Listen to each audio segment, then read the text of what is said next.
What would you do if on the same morning you were thrown out of your own home with 3 starving children and nothing but $22 crumpled in your coat pocket?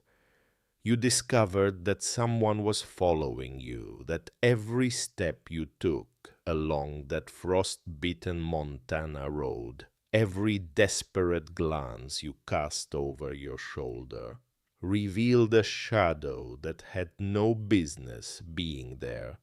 And what if that shadow wasn't just another threat in a life already shattered beyond recognition, but the key to a secret so explosive it would prove your husband was murdered, your family was robbed, and everything you thought you knew about your own blood was a lie? If this story grips your heart, stay until the very last minute, because what you're about to discover will leave you speechless.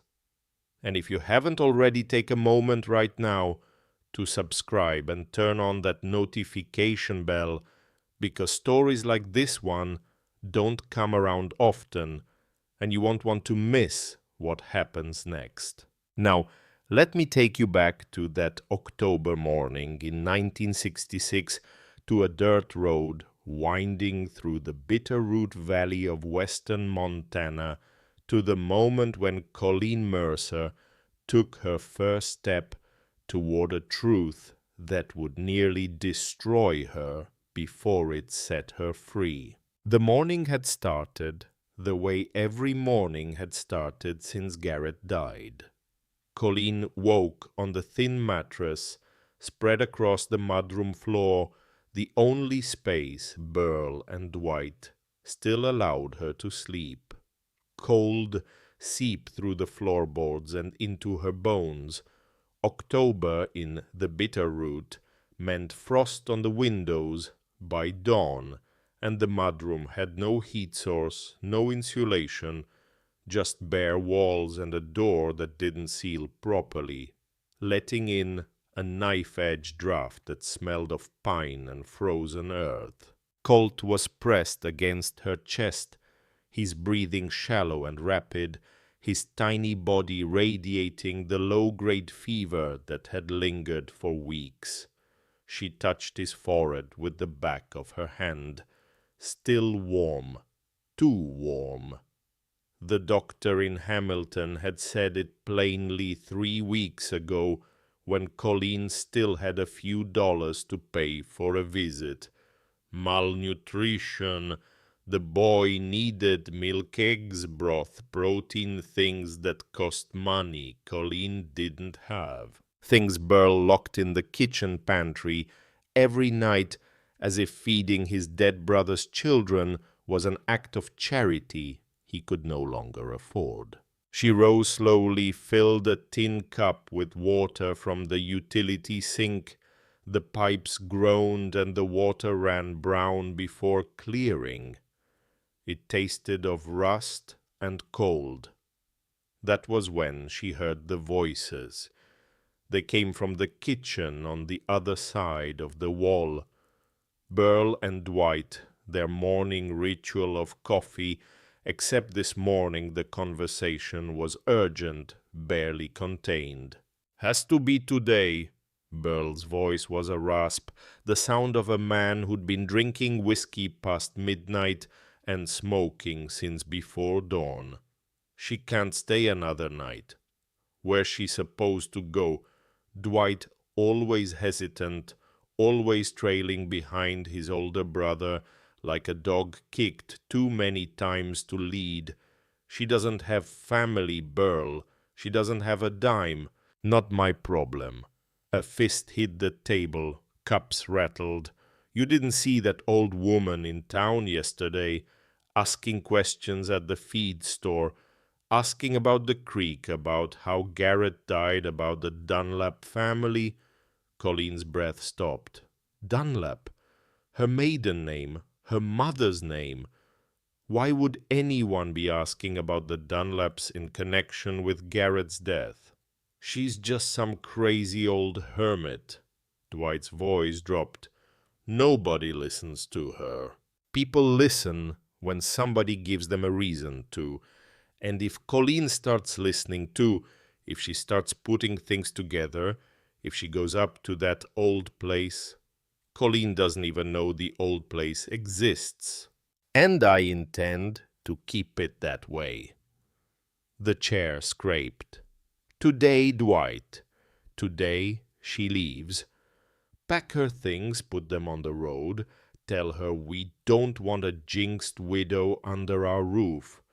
Tell her she brought Garrett's death on us. Tell her anything. Just get her gone before she starts asking the wrong questions. Colleen pressed her back against the wall, her pulse hammering. Her hand, without thinking, slipped into her coat pocket and closed around the small brass object she always carried there. A spur rowel, six-pointed, no bigger than a silver dollar, its edges worn smooth by decades of use. They'd found it in Garrett's jacket pocket the night they pulled his body from the irrigation creek. Colleen had kept it without knowing why. Garrett had never worn spurs, never owned any. But the little brass star had been clutched in his dead hand as if it meant something, as if in his final moments he'd been holding on to it the way a man holds on to a prayer. She rubbed her thumb across its surface, now feeling the familiar grooves, the tiny imperfections in the metal. It was warm from her body heat, always warm as if it carried its own small fire. She had perhaps 3 minutes before the door exploded open. Burl filled the frame.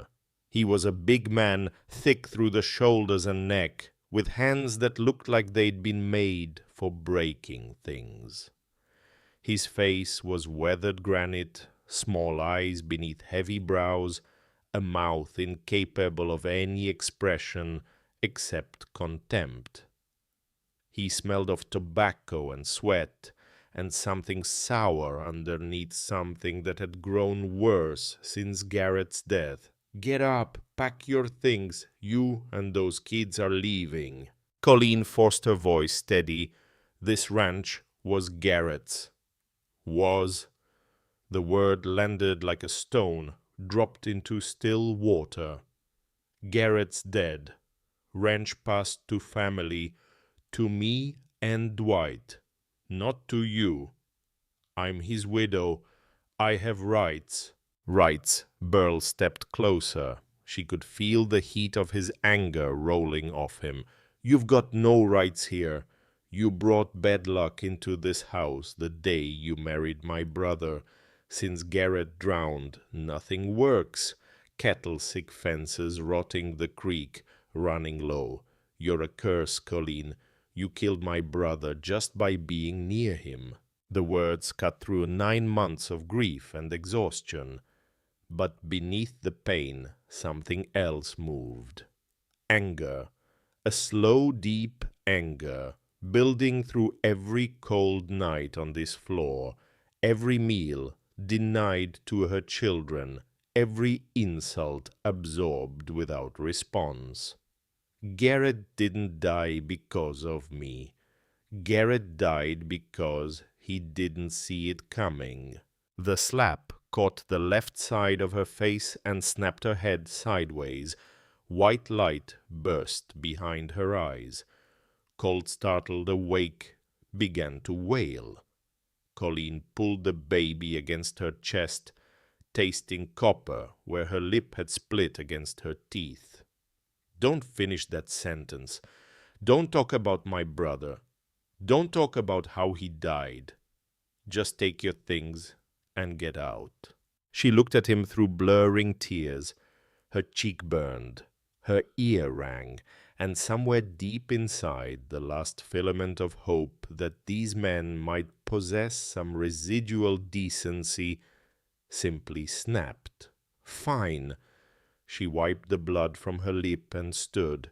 We'll go, but let me pack and let me take my children. 15 minutes. Whatever's still here after that goes in the burn pile. 15 minutes to gather a lifetime. She started with the drawer under the sink. A wedding photograph creased and yellowed Garrett in his borrowed suit, Colleen in the white dress his mother had sewn. She folded it into a canvas sack. Then the wooden box with the children's birth certificates, Garrett's death certificate, and his wedding ring, a plain silver band she tried to sell twice but couldn't let go, clothes for the children, 2 thin sheets from the mudroom floor, Garrett's Bible from the high shelf, heavy and old with pencil notes in the margins from his grandmother, a half-empty box of stale crackers, a dented can of condensed milk, a tin cup, a plate, a spoon. That was everything. She found Tate and Nessa in the yard. The boy's eyes went immediately to her face, the red swelling, the split lip. Something no 13-year-old should know how to feel moved across his features. What did he do? We're leaving Tate right now. He hit you. His hands curled into fists, and he started toward the house. Tate, she caught his arm. No, if you go after him, he'll hurt you too, or worse. I need you to help me. I need you to carry your sister. Can you do that? The war in his eyes lasted a long moment. Then he nodded once, a hard and controlled motion. They walked out through the gate. Dwight stared at the ground, hands jammed in his pockets. Guilt carved into his face, but he said nothing. He was the kind of coward who let the older brother do the dirty work and washed his hands of it. Burl extended crumpled bills. $22. What Garrett had in his account. Don't come back. Don't use our name. You'll regret this. Someday you'll understand exactly what you've done, and it will eat you alive. Threats from a broke widow. Don't keep me up at night. Get off my property. She turned without another word. Nessa's small hand gripped hers with desperate force. Colt was quiet against her chest, too weak for crying. Tate walked at her left side, rigid and silent, carrying the canvas sacks across his thin shoulders. And they walked. The road was packed dirt, rutted by trucks and tractors, winding through the valley floor between walls of cottonwood and aspen, already turning gold with autumn. The Bitterroot Range rose to the west, massive and indifferent, its peaks dusted with early snow. To the east, the Sapphire Mountains held the morning light like a promise that had nothing to do with Colleen or her children or the wreckage of their lives. She didn't look back. If she looked back, she might see the porch where Garrett used to sit after supper, whittling small animals from pine scraps while the children played at his feet. She might see the window of the room where Nessa was born during a thunderstorm while Garrett paced the hallway wearing a groove in the floor. If she looked back, she would break. So she kept her eyes forward, fixed on the road, stretching ahead like a wound cut through the valley. It was Tate who noticed first. Mom, someone's behind us. She stopped and scanned. Empty. Fields cattle, near a fence line, aspens, shimmering silver and gold. I saw her when we were leaving. A woman under the big cottonwood by the creek bridge, old, just watching us. Colleen looked again. Nothing moved except wind through the grass. She was there, and I think she's following us. A cold finger traced down her spine, but they couldn't go back. Then we walk faster. They walked for hours. The October sun pressed down on them. Nessa began limping after the first mile, her shoes too small, her feet blistering. When she cried out and couldn't walk any more, Tate crouched and took her on his back without being asked, her thin arms circling his neck. He staggered once under the weight, then steadied. Colleen watched her 13-year-old son carry his 6-year-old sister down a dirt road in the middle of Montana with nothing ahead of them and everything behind them, and something inside her chest cracked open in a way that was equal parts anguish and ferocious pride. Garrett would have carried all of them. Now his son was becoming him one impossible step at a time. They shared the crackers around 3 o'clock under a ponderosa pine. She got Colt to take a few sips of condensed milk thinned with creek water. He kept it down, the smallest, most fragile kind of progress. The light was going gold, then amber, then deep orange, when Colleen saw it, on a hill to the northwest, silhouetted against the fading sky. A ranch house, large 2 stories of timber and stone, a porch wrapping 3-side cedar shake roof with gaps. Windows dark and empty, a stone chimney rising from the center like a fist against the sky. Abandoned, grass growing through the porch boards, a fallen tree against one wall, but something about the place pulled at her, something wordless and deep below thought, below reason, an instinct she couldn't name, but couldn't ignore. "What is that place?" Tate asked. "I don't know," but her feet were already turning toward the hill. "Looks haunted," Nessa whispered. "No such thing as haunted, sweetheart. Just old and empty." They pushed up the overgrown path. The house revealed itself in stages, none encouraging. Timber walls silvered by decades of weather, porch boards missing, window glass mostly gone, but at the center of it all the stone chimney stood solid and unbroken, built from river rock, fitted together with a precision that had outlasted everything around it. A fireplace, opening large enough for a man to stand in. Inside was dust and silence, a thick blanket covering everything, catching the last daylight in pale, slanting beams. A main room with high ceilings and exposed beams, furniture draped in sheets turned gray with age, and dominating the far wall, the fireplace. A cathedral of stone, the mantel a single slab of dark timber, the hearth deep and wide still holding ghosts of ash from a fire that had burned out decades ago. Colleen touched the cold stone and felt in some way she could never afterward explain that she had been meant to come here, that this place had been waiting for her.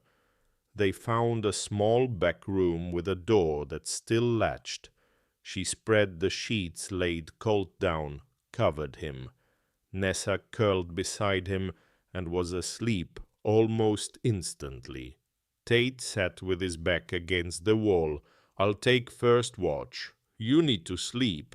I'll sleep after you do." She didn't argue. She sat beside him, pulled Garrett's Bible from the sack, and held it in her lap without opening it.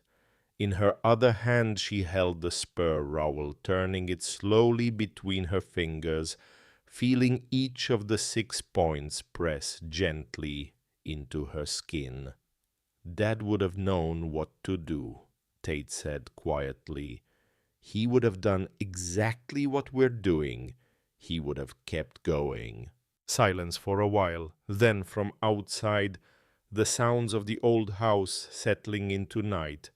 Wind through broken windows. The creak of timber contracting in the cold. Small scratchings that were probably mice. Just before midnight, footsteps. Slow, deliberate. Someone moving through the house with the confidence of a person who knew every room, every loose board to avoid. The footsteps stopped right outside their door, a long silence. Then a voice, old and thin but steady as stone. "You're where you need to be, child. Sleep now. We'll talk in the morning." Footsteps retreating, a door closing softly, silence. When morning came, it came with the smell of coffee. Colleen followed the aroma down the hallway to the kitchen and stopped in the doorway. A woman stood at the old cast-iron stove, which should have been cold and rusted, but was now radiating heat from a fire inside it. She was small, bent at the shoulders, wearing a plain grey dress and an apron, white hair pulled into a low knot at her neck. Her hands moved with the practiced certainty of someone who'd spent a lifetime feeding people. "You going to stand in that doorway all morning, or are you going to come in and eat?" She turned. Her face was a landscape of deep lines, every crease earned by decades of sun and wind and work. But her eyes were startlingly alive, dark brown and sharp, carrying an intelligence that age had done nothing to diminish. "Who are you?" "My name is Opal Stenger, and I know who you are, Colleen Mercer." She took the offered coffee, black bitter, strong enough to wake the dead. It was the best thing she'd tasted in months. Opal placed a plate, bread still warm, and white cheese. "It's not much, but it's what I have." Colleen ate with the graceless urgency of someone who hadn't had a real meal in days. Opal refilled the coffee and set down more bread. "Bring the children, they eat first. Then you and I are going to have a conversation that should have happened 20 years ago." When the children had eaten, when Tate had taken Ness and Colt to a back room with old books and quilts, Opal poured 2 fresh mugs and sat across from Colleen. This ranch was built in 1889 by a man named Alistair Dunlap, a Scotsman who came west with nothing but a mule and a surveyor's compass and turned 1,000 acres of wild bitterroot grass into the finest cattle operation in the valley. "Dunlap," Colleen set down her mug. "That's my maiden name, my mother's name." "I know, and that is not a coincidence." She pointed at Colleen's coat on the chair back. "The thing in your pocket, the brass piece. Take it out." Colleen placed the spur rowel on the table. The little brass star caught the morning light. Opal's eyes filled with tears. She touched it with one trembling finger, tracing the edge. "Lord in heaven, I'd know this anywhere. This was Alistair Dunlap's, from his riding spur. The left one, he wore it every day of his life, until the night they killed him." "Killed him? What do you mean, killed him?" And Opal Stenger, keeper of secrets buried for over half a century, began to tell the truth. She told Colleen about Alistair and Maeve, who built this ranch from nothing, about Harlan Dunlap, Alistair's older brother, who drank and gambled and resented that their father had left the ranch entirely to Alistair, about Cyrus Mercer, Harlan's drinking companion, greedy and ruthless, who exploited Harlan's bitterness, about forged debt documents, a bought judge, a conspiracy to steal the ranch, and about a night in 1912 when Alistair confronted Cyrus at the irrigation creek with proof the debts were fabricated, and Cyrus Mercer held Alistair Dunlap's head beneath the water until the bubbling stopped. "They called it an accident," Opal whispered. "But I was 16 working as a kitchen girl. I saw Cyrus come back from that creek with wet sleeves and a smile. When they told me what would happen to me and to Maeve and her children if I breathed a word, I believed them, because I had just watched them murder a man as easily as drowning a cat." Colleen's hands shook so violently that coffee sloshed over the rim. The pattern, the terrible exact pattern.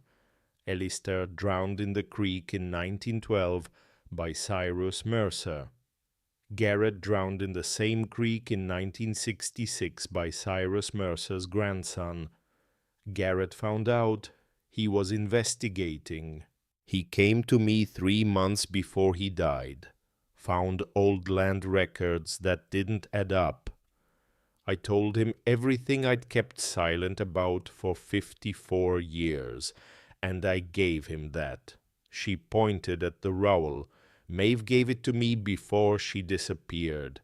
It was the only piece of Alistair she managed to save.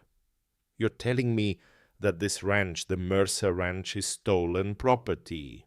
I'm telling you that this ranch is your property, Colleen, by blood, by law, by every right that exists under God and man.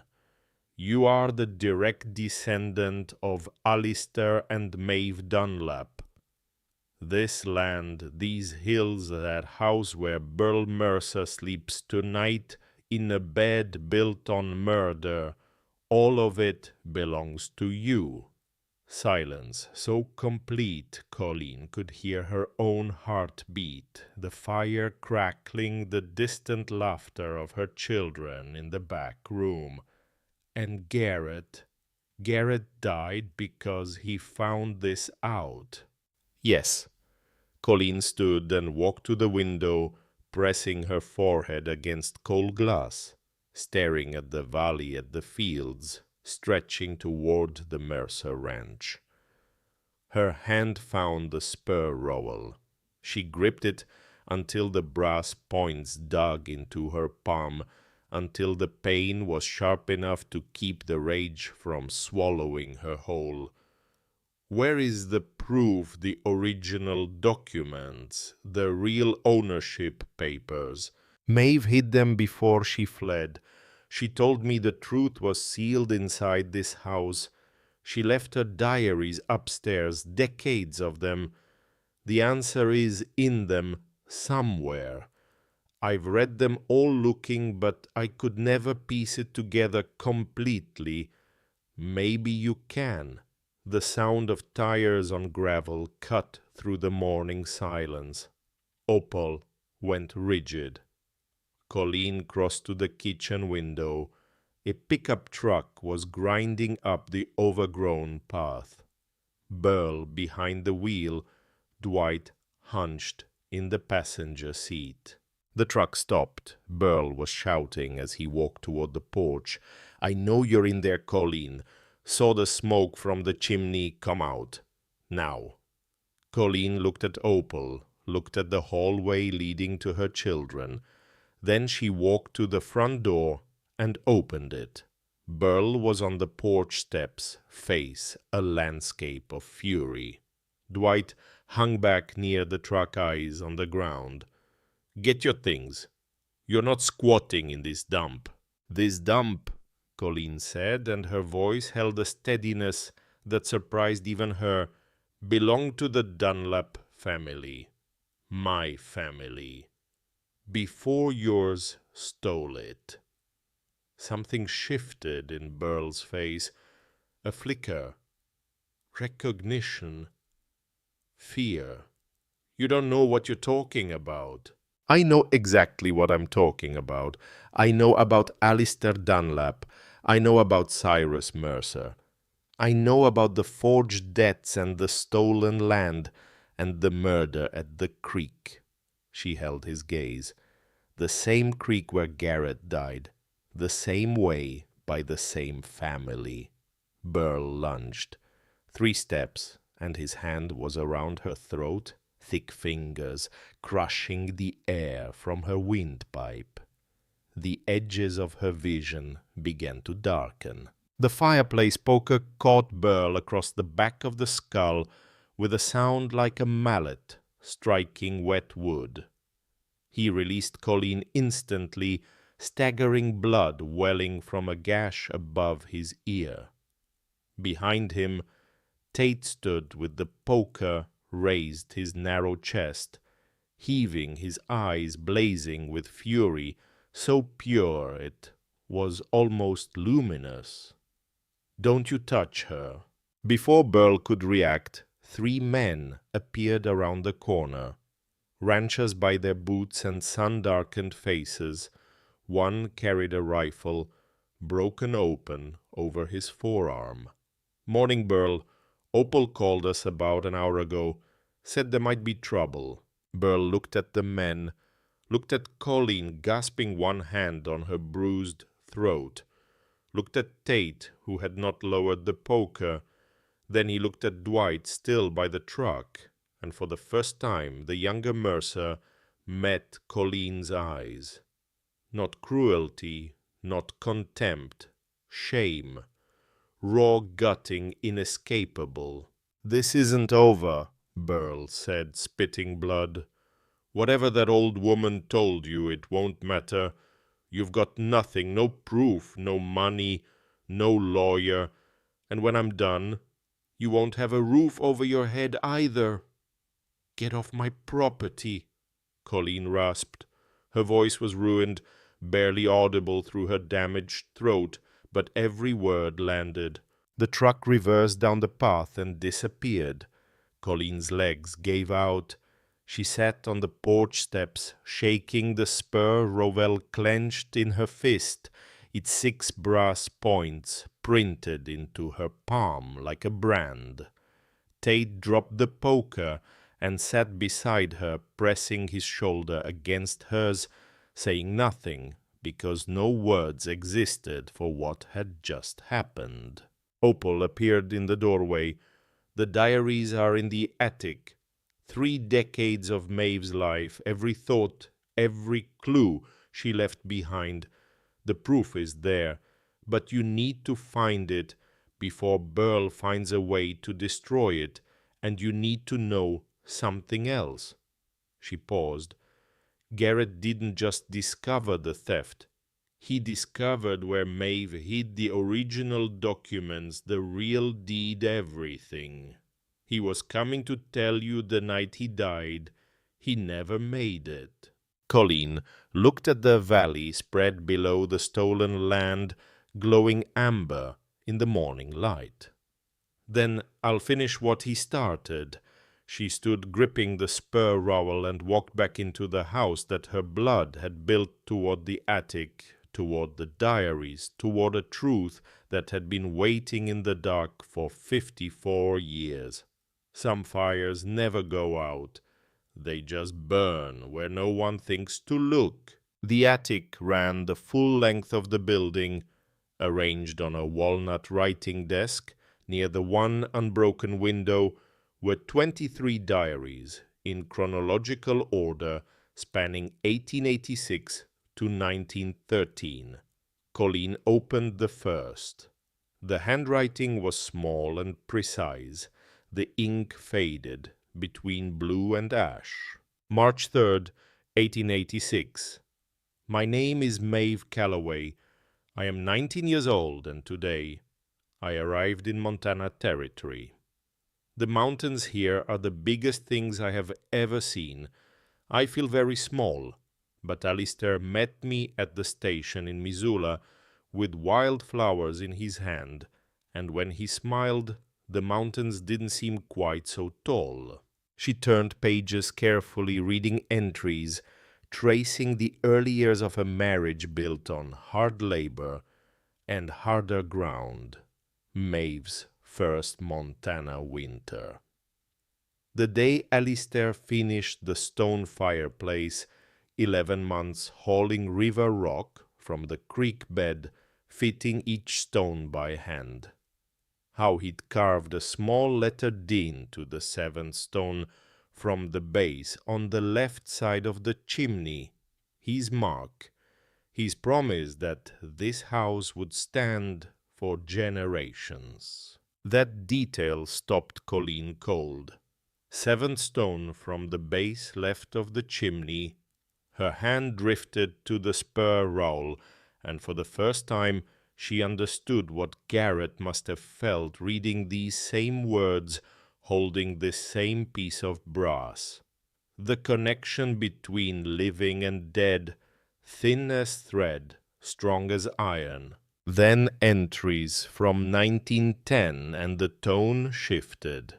Maeve, writing about Arland Alistair's brother, his debts, his friendship with Cyrus Mercer, whose name pressed harder into the page every time it appeared, forged documents, a judge in Hamilton who wouldn't listen, who ruled in favor of fabricated claims without calling witnesses.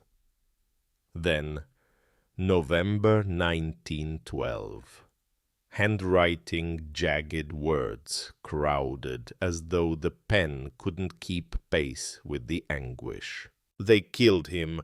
Cyrus Mercer and 2 of his men held Alistair under the water in the irrigation creek while I watched from the ridge above. I watched my husband die and could do nothing. I watched, and I will never stop watching, because it is burned into me now behind my eyes in the place where sleep used to live. Colleen had to set the diary down. She pressed her hands flat against the desk and breathed until the shaking subsided. The final entry, January 1913, was long, precise, and written with fury. I am leaving, taking the children east to my sister, but I will not let them win completely. Last night, Opal and I returned to the house. We took the original deed, the surveyor's certificate, the letters between Cyrus and Harland planning the theft, and my sworn statement detailing the murder, all of it. And we hid it in the one place I know it will survive, because Alistair built it to last forever. The heart, behind the stone he marked, 7th from the base left of the chimney. 3 inches behind the face stone there is a cavity built into the masonry. I placed everything inside, sealed the gap with mortar. Someday, someone with Dunlap blood will come back to this house. They will find the mark. They will find the truth. And when they do, I pray that God grants them the courage I no longer have. Colleen sat still for a long time, aware of the spur rowel pressing against her thigh, aware that below her the fireplace held evidence that could give her back everything stolen. But if she opened it without witnesses, Burl's lawyers could claim forgery. She needed to do this right. She told Opal. The old woman nodded. You need a witness when you open that stone, and you need something else first. The witness to Garrett's murder, Lyle Corbin. Without him, the documents prove the theft, but not the killing. And if Burl isn't charged with murder, he'll fight the property claim. He'll buy another judge, drag it out until you're bankrupt. Colleen left on foot, cutting across the pastures behind the ranch house to avoid the main road. The walk to Hamilton took over an hour. Her feet, already raw, reopened their blisters within the first mile. She ignored them. Hamilton was a small town stitched along the Bitterroot River. At the general store, the woman behind the counter studied her face, the fading bruise, the split lip. Something shifted in the woman's expression, not pity, recognition. River Road, South Mile, past the bridge, little place with a tin roof, a pause, then quieter. The Mercer boys did that to your face. Colleen didn't answer, but the silence was answer enough. The woman produced a paper sack. Biscuits, made this morning. She pressed them into Colleen's hands. Some of us remember Garrett. He was a good man. Whatever you're doing, some of us are pulling for you. The farrier shack sat in a clearing by the river, almost invisible behind cottonwoods. Colleen knocked. "My name is Colleen Mercer. I need to talk to you about my husband." Movement inside. The door cracked open. "I already told the sheriff it was an accident. I don't know anything." "It wasn't an accident, and you know it. Please, my children need the truth about how their father died." The door opened fully.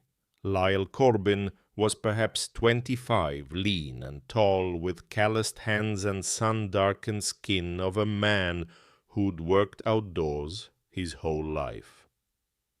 But what struck Colleen was the exhaustion, not physical tiredness, but the deeper fatigue of a conscience that hadn't slept in 9 months.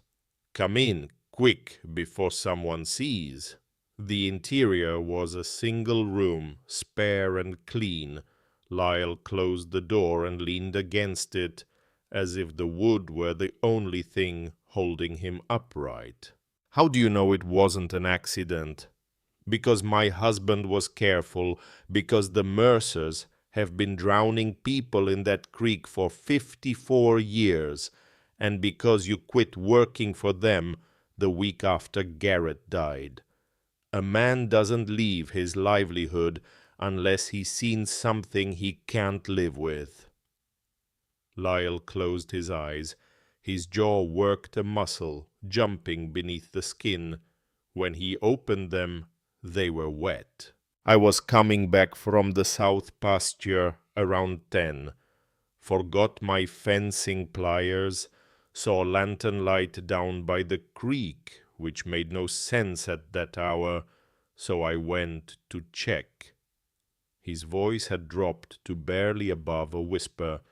"I heard them before I saw them. Garrett arguing with Burl. Garrett saying he had proof the ranch was stolen, proof the whole Mercer legacy was built on forgery and murder, saying he was taking it to the authorities. And then Burl grabbed one of the irrigation poles and pushed Garrett under. Lyle's hands were shaking. He gripped his own elbows to still them. I watched the water go still. Watched Burl hold that pole until there was nothing left to hold. Was Dwight there? No. Burl was alone. The lantern lit the whole bank. It was just Burl. That rearranged something fundamental in Colleen's understanding.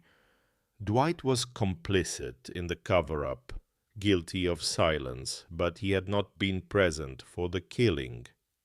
The guilt she'd seen in his eyes took on a different shape. Not a murderer's guilt, but the guilt of a man who knew and lacked the spine to stop it.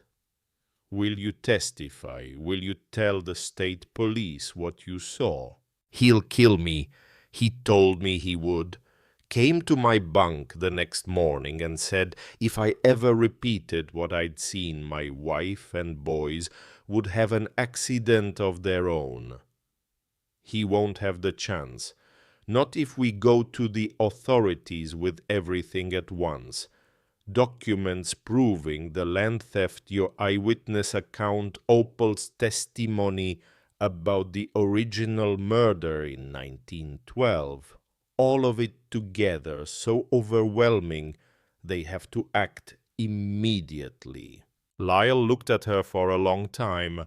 The war on his face was visible fear pulling one direction, conscience pulling the other, and between them a man trying to find enough solid ground to stand on.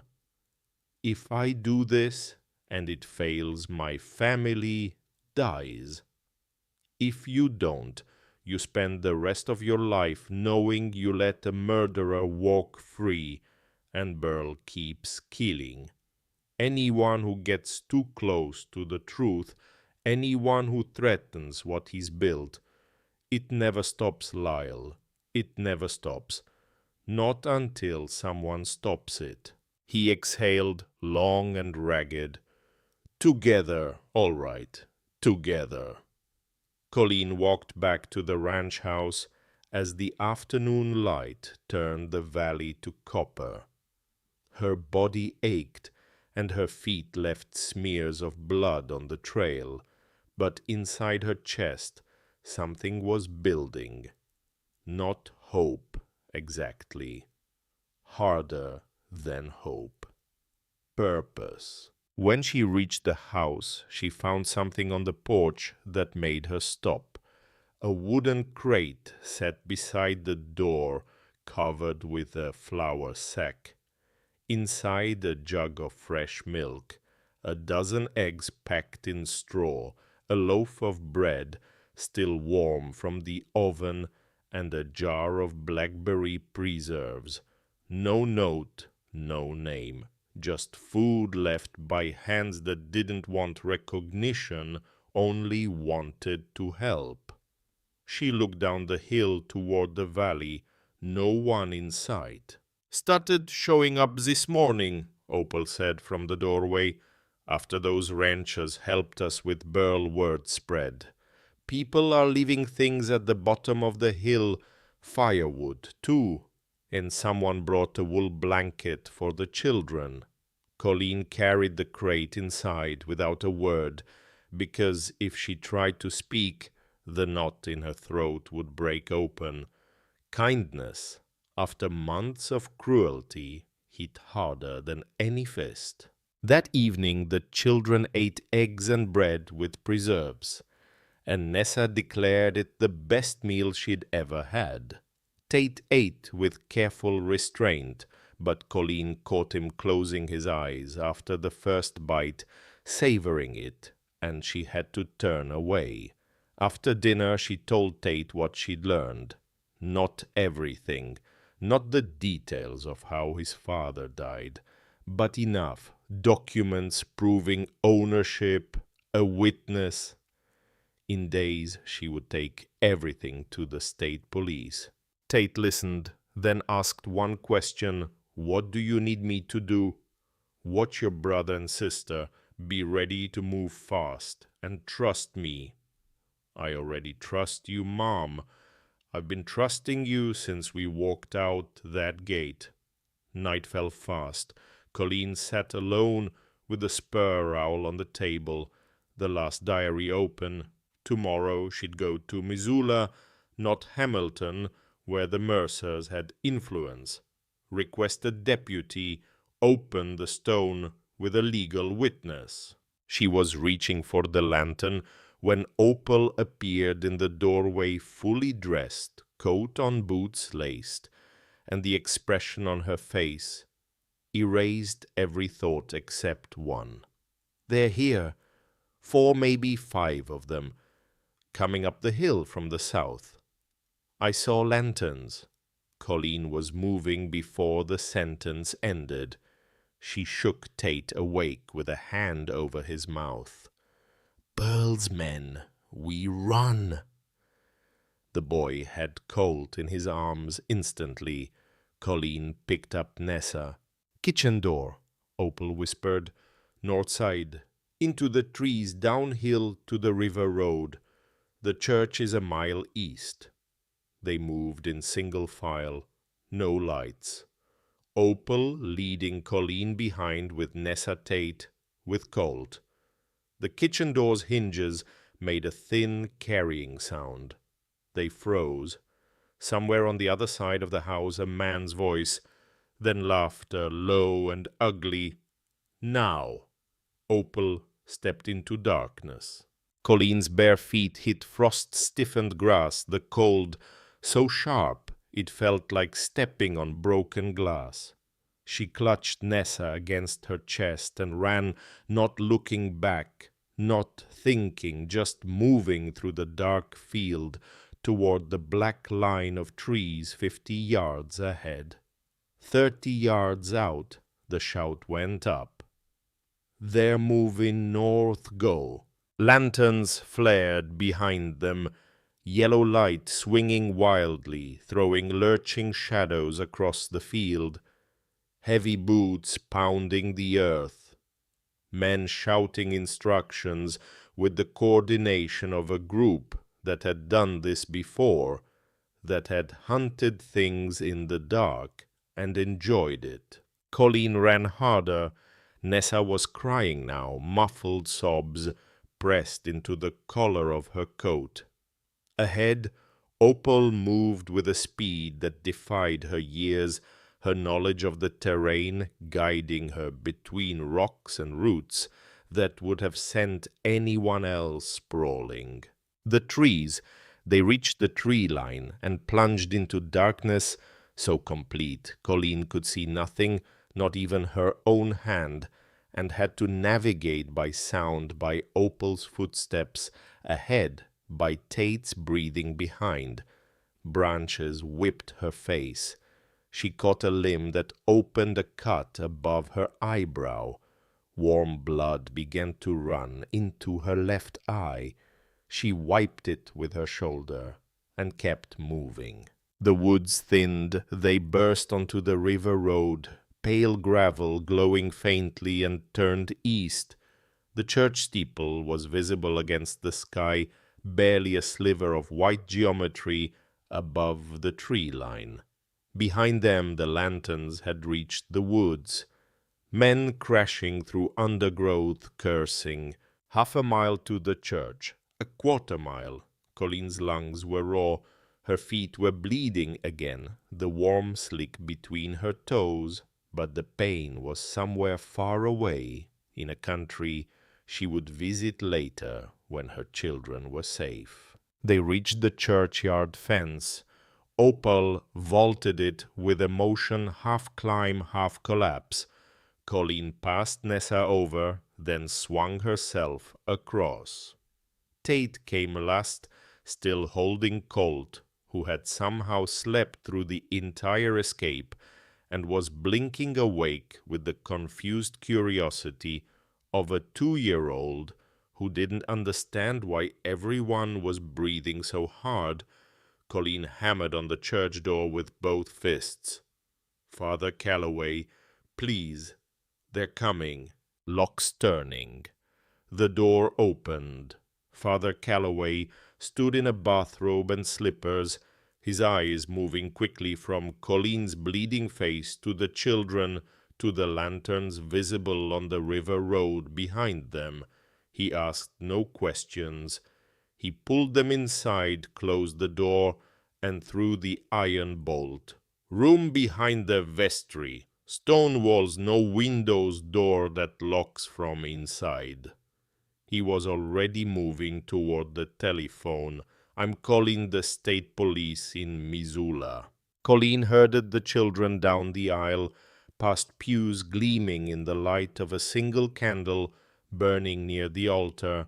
They reached the vestry, found a small room, stone walls, thick enough to muffle sound, a heavy timber door with an iron latch. She put Nessa and Colt inside. Tate stepped in, then turned. I'm staying with you. You're staying with them. Mums. Tate! She gripped his shoulders. If something happens to me, you get your brother and sister out. That is the only thing that matters. The only thing. His jaw clenched, but he nodded. She pushed the door closed and heard the latch drop. Then she turned and walked back up the aisle toward the front where the sounds had already begun. Fists on the door, boot heels, a voice she knew as well as she knew her own pulse.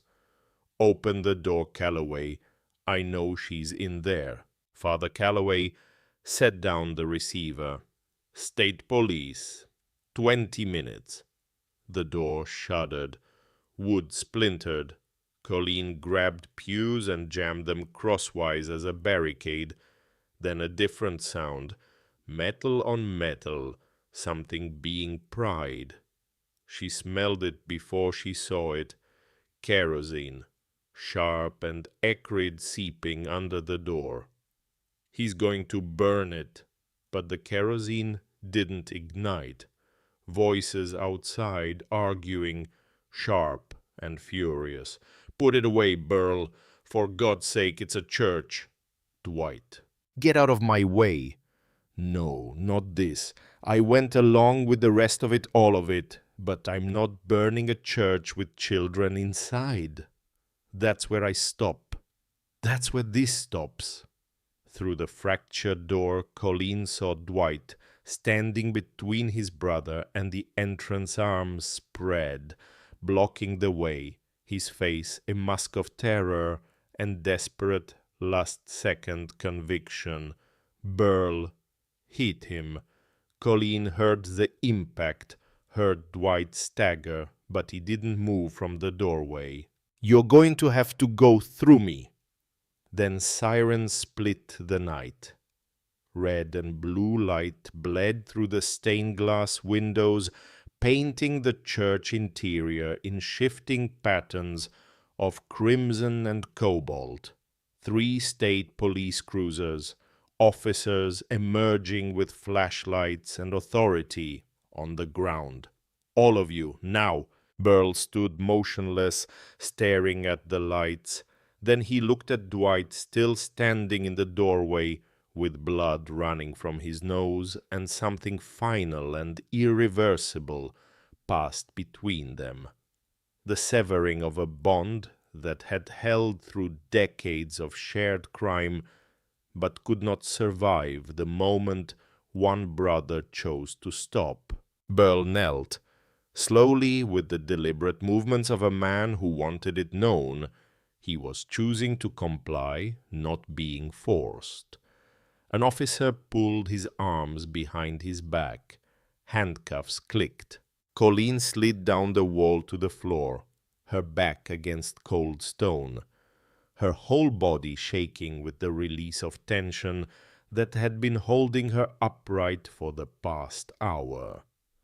Blood from the cut on her forehead had dried in a dark line down the left side of her face. Her feet were raw and throbbing. Every muscle burned. Father Calloway opened the vestry door. "They're safe," he said, answering the question she couldn't voice. All 3 of them. Sleeping. Opal sat beside her on the floor. "It's not over. We have testimony, we have the diaries. But without the original documents from the fireplace, a good lawyer can still unravel this. Burl has money connections, judges he's bought for decades. And Dwight." Colleen closed her eyes, seeing again the younger Mercer planting himself between the kerosene and the door. He wasn't at the creek the night Garrett died. Lyle confirmed it. And tonight he stopped Burl from burning us alive. People are complicated, child. Even the worst families produce someone who can't quite stomach what they've become. An officer appeared at the ruined entrance. "Miss Mercer, I'm Lieutenant Haskell, Montana State Police. I need you to come make a statement." Colleen stood. She reached into her pocket and closed her hand around the spur rowel, its 6 points pressing into her palm, and followed the lieutenant into the flashing red and blue night. As she stepped through the shattered doorway, she looked back at the church one final time, at the barricade of pews, at the kerosene stain on the threshold, at the candle still burning near the altar, steady and untroubled, as though none of this violence had anything to do with it. The state police station in Missoula smelled of burnt coffee and floor wax.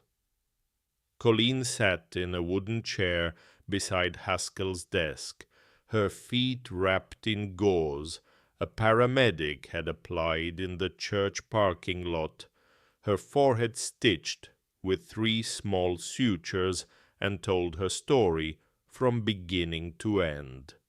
The morning Burl expelled her. The walk, Opal and the diaries and Maeve's account of the 1912 murder, Lyle Corbin, the kerosene at the church, Dwight's stand, the documents sealed inside the fireplace that she had not yet retrieved because she wanted legal witnesses present. Haskell listened with unhurried precision. "I believe you, Mrs. Mercer, but belief and evidence are different animals in a courtroom. The diaries are hearsay until authenticated. Corbin's account is strong, but a defense attorney will hammer his credibility since he waited 9 months. The fireplace documents, assuming they're legible after 54 years, still need expert verification. This needs to be airtight." The case was filed in Ravalli County Court 3 days later. Judge Pembroke was a thin man with thin lips and thin patience who had presided over the county for 23 years. Roughly the same number of years the Mercer family had been making donations to county infrastructure, the volunteer fire department, the annual rodeo, and the judge's re-election campaign. He ruled the diaries of Maeve Dunlap, he stated, were unverified personal writings with no established chain of custody, therefore inadmissible. Opal Stenger's testimony was unreliable due to her advanced age and acknowledged personal grudge. The request to open the fireplace of a structure on what was, according to county records, Mercer property was denied on the grounds that no probable cause had been established. Case dismissed. Colleen stood in the corridor outside the courtroom and felt the floor dissolve beneath her. Haskell was beside her, jaw tight, already talking about appeals and state-level review, but his voice was coming from somewhere far away on the other side of a wall of glass that had dropped between Colleen and the world. She walked outside, sat on the courthouse steps. The October sun was warm on her face, and the mountains were beautiful in every direction, and none of it meant anything. She opened her hand and looked at the spur rowel lying in her palm, 6 brass points dulled by half a century of restless fingers. Garrett had died holding this, had clutched it as the water closed over him, as if a small piece of stamped brass could anchor him to a world being taken away. And the judge had decided, with a few words from behind a polished bench, that the truth didn't meet his standard of evidence. Tate found her there. He'd been waiting with Opal and the children. When he saw her face, he didn't ask what happened. He sat beside her on the cold stone steps. They stayed like that, watching ordinary traffic. A woman walking a dog. A man carrying groceries. The machinery of a world where most people never had to fight for things that should have been theirs by right. Dad didn't quit, Tate said quietly. He found out the truth, and he kept going even when it was dangerous, even when it cost him everything. No, he didn't quit. She closed her fist around the roll and stood up. What happened next, Colleen would not learn about until later. She would not learn that Dwight Mercer had spent 3 days in a rented room above the hardware store in Hamilton, not eating, barely sleeping, sitting on the edge of a sagging bed with his face in his hands. She would not learn that he had written 4 letters long and detailed, addressed to no one, and burned each one before the ink had fully dried. She would not learn that on the morning after Judge Pembroke dismissed the case, Dwight Mercer drove not to the county courthouse, but passed it north on Highway 93 for 2 hours to the office of the Montana State Attorney General in Helena. That he walked in without an appointment, sat in the waiting area, and told the receptionist he would wait as long as necessary to speak about a murder, a land theft spanning 54 years, and a county judge who had been taking money from his family for over 2 decades. She would not learn any of this until Haskell called her at the church, where Father Calloway had given them shelter after the courthouse defeat, and said 4 words that made Colleen drop the telephone receiver and pick it up off the floor with hands that had suddenly forgotten how to grip. Dwight Mercer is talking. He talked for 9 hours. He gave the state prosecutor everything. Financial records documenting 20 years of payments from Mercer accounts to Judge Pembroke, to the county sheriff, to the land assessor's office. Letters between Burl and lawyers discussing how to maintain the fraudulent claim, and his own sworn testimony about the night Garrett died, confirming that Burl had told him the next morning, calmly over coffee, that the problem had been handled, and that if Dwight ever spoke about it, he would join Garrett at the bottom of the creek. The prosecutor asked Dwight why he had come forward now after decades of silence. Because she stood in a doorway with nothing, Dwight said.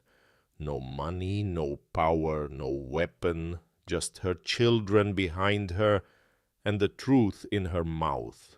And she didn't back down. I've been backing down my whole life, and I'm tired of the taste of it. The state attorney general moved fast. Within 48 hours, Judge Pembroke was suspended.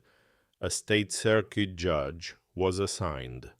A court order authorized the search of the Dunlap ranch house fireplace to be conducted in the presence of a state prosecutor, a forensic document examiner, and 2 independent witnesses. They came on a Thursday morning, a convoy of state vehicles winding up the overgrown path through ground fog that lay across the valley like gauze. Colleen was waiting on the porch, Opal beside her, Tate standing just behind Colt on his hip, Nessa holding his free hand. The state prosecutor was a woman named Aldridge, compact and precise, with reading glasses pushed up on her forehead. The forensic examiner carried a leather bag of tools, and said almost nothing.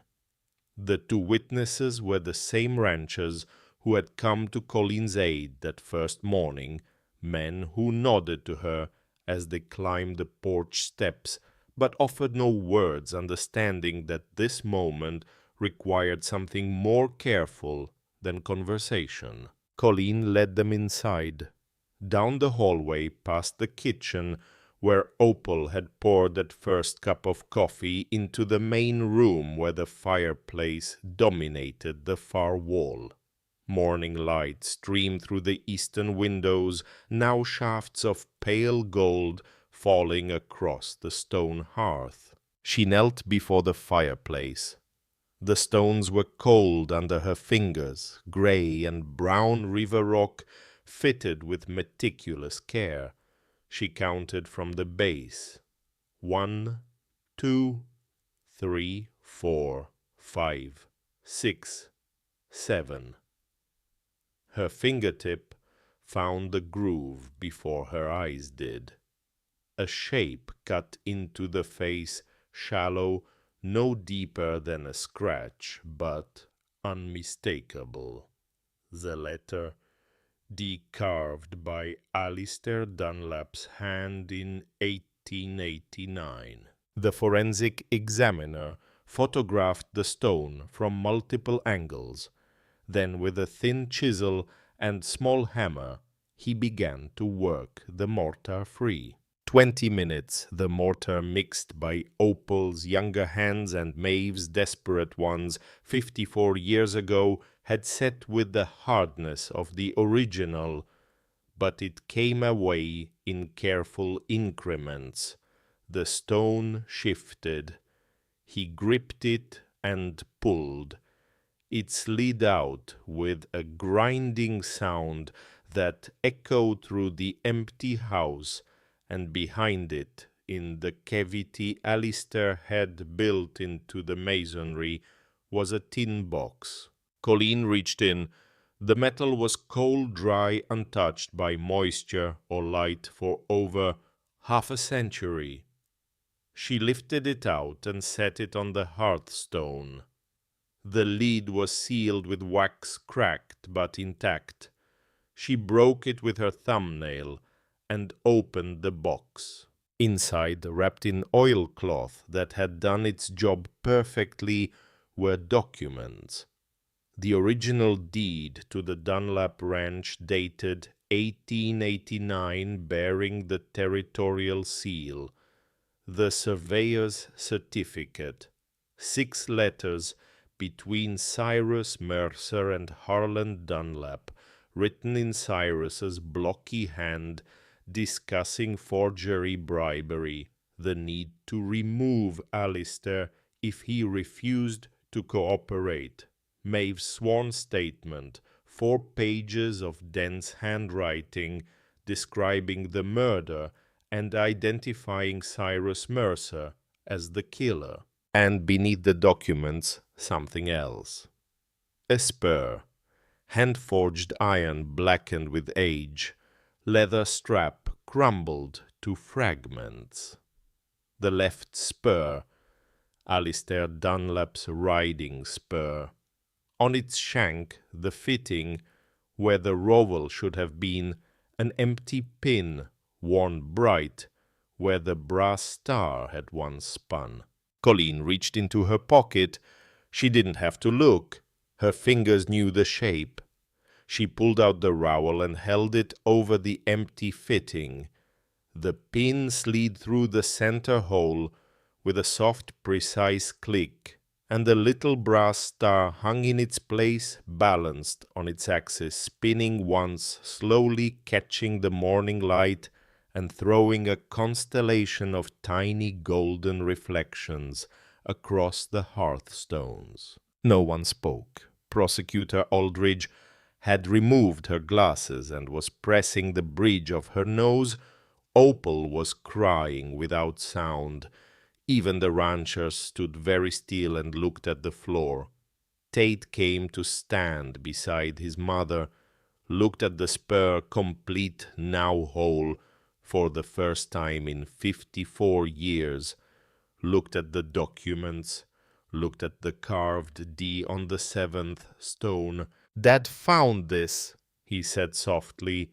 "The rowel. He found it here in this house, didn't he? He was putting it together just like you did." "Yes." Colleen's voice came from a place below grief, below anger, below everything except bedrock truth. "He found the first piece. We found the rest." The case went to the State Circuit Court in Helena. It took 4 months. Burl Mercer was convicted of first-degree murder in the death of Garrett Mercer, attempted murder, arson, conspiracy, and 6 counts of fraud spanning 3 generations. 25 years, no parole.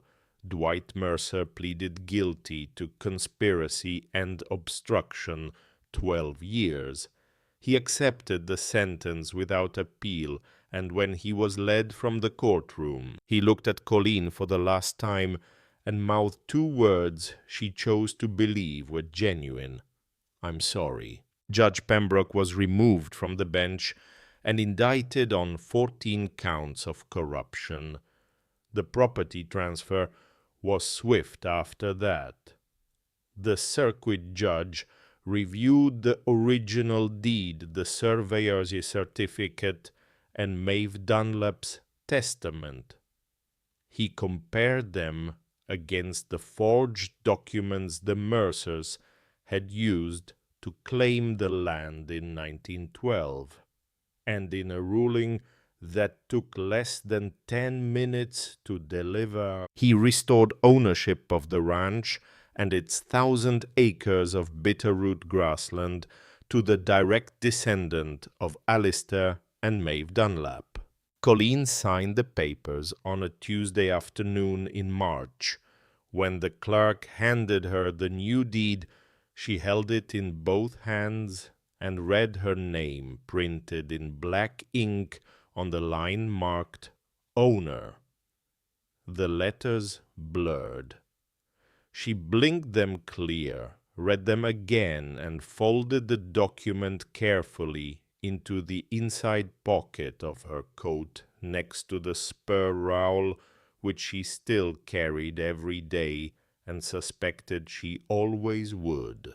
Spring came to the Bitterroot the way it always does gradually, and then all at once snow retreating up the mountains a few hundred feet each week until the valley floor was bare and the grass began to push through in pale green waves. Colleen hired Lyle Corbin to manage the cattle operation, not as a hand, but as a partner with a share of the profits and a house on the north end for his wife and boys. She hired a crew from Hamilton to repair the roof and windows. The stone walls needed no repair. Alistair had built them to last, and they had. The fireplace she left exactly as it was, with the 7th stone removed and set on the mantel above the letter D facing outward. Beside it, mounted on a bracket Tate had fashioned from scrap iron, hung the completed spur, its brass rowel glinting whenever firelight caught it. She kept Maeve's diaries in the attic on the same desk where they'd been found, but she added her own, a new journal, leather-bound, purchased from the stationer's shop in Missoula, opened to its first page on the evening she moved her family back into the house. April 14th, 1967. My name is Colleen Dunlap Mercer. I'm writing so that one day, when Tate and Nessa and Colt have children of their own, they will know where this family came from and what it cost and why the fire in this hearth must never be allowed to go out. On a warm evening in late May, with the light turning the mountains to rose gold and the meadowlarks calling from the fence posts, Colleen sat on the porch of the ranch house with Opal beside her. The old woman had a cup of coffee in her hands and a blanket over her knees, and for the first time since Colleen had known her, she looked at peace. Not just calm, finished, as though a task she'd been carrying for longer than most people live had finally been set down. Tate was in the yard below, teaching Nessa to ride a horse, a patient gray mare that tolerated the small girl's uncertain commands with the calm authority of a creature who understood that some things required time. Colt sat in the grass nearby picking dandelions and offering them to a barn cat who had no interest in dandelions but who endured the attention with feline dignity. "Sometimes I think I dreamed it," Colleen said. "The road, the courthouse, the church, all of it." "Not a dream." Opal took a slow sip of coffee. "Just a long night that finally ended." "Maeve never got to see it." "No, but she made sure someone would. That's what matters, isn't it? Not whether you see the harvest yourself, but whether you plant something that lasts." Colleen looked out across the valley, across the fields, already greening with spring grass, across the fence lines that Lyle and his crew had rebuilt in straight, clean rows, across the creek where Alistair had died and Garrett had died, and the water still ran clear and cold and indifferent to the suffering that had happened on its banks. She thought about Maeve, sealing documents behind a hearthstone in the middle of the night, knowing she might never return. She thought about Opal, keeping a promise for 54 years in a house the world had forgotten. She thought about Garrett walking into this room with a small brass star in his pocket and a truth on his lips that he would never get to speak. And she thought about the fireplace, about the fire she'd built in it that first week back, how the dry kindling had caught immediately, how the flames had risen and found the old chimney draught and pulled strong and steady, how the stones had absorbed the heat and held it radiating warmth long after the flames had died to coals, long after the coals had faded to ash, long after the ash had gone grey and cool to the touch, because that was what stone did. It held the heat. It remembered the fire, even when there was no fire left to see. Nessa's laughter rang up from the yard, bright and startled, and pure, the sound of a 6-year-old, discovering that a horse will go where you ask if you ask with enough patience. Tate was grinning, one hand on the bridle. Colt had abandoned the dandelions and was now eating dirt, which the barn cat observed with what appeared to be professional interest. Ordinary things, safe things, the kind of things that become possible when someone somewhere in the long chain of years refuses to let the truth die quietly. Colleen reached into her coat pocket one last time, but it was empty. The spur rowel was where it belonged, now mounted above the heart, spinning slowly in the draught from the open window, throwing its small stars of golden light across the walls of a house that had waited 54 years for its family to come home. She pulled her hand from the empty pocket and rested it on the arm of her chair, palm up, open, ready for whatever came next. "Now I need to ask you something, and I want you to think about it carefully before you answer. If you discovered that everything you'd been told about your family, Your home, your whole life was built on a lie. Would you have the courage to tear it down and start over? Would you fight for the truth, even if the truth could destroy you before it saved you? Tell me in the comments, because Colleen Mercer made her choice. And I believe that somewhere inside you, you already know what yours would be.